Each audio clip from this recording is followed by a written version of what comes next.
একদম মঞ্চে মঞ্চায়িত করে লাইভ টেলিকাস্ট করা হবে। কার্যকর ঝুলন্ত অবস্থায় বাংলাদেশের মানুষ দেখবে। সর্বশেষ আমাদের দাবি আওয়ামী লীগকে চিরকালের জন্য নিষিদ্ধ করতে হবে।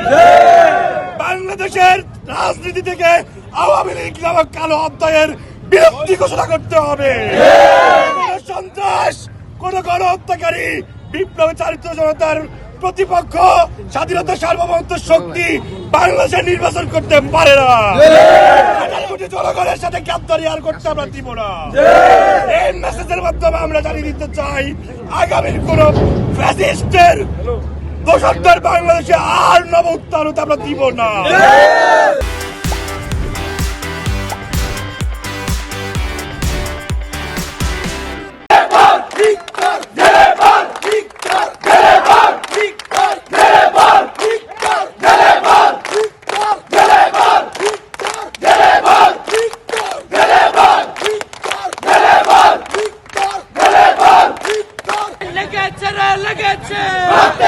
লেগেছে এই আপস না সংগ্রাম।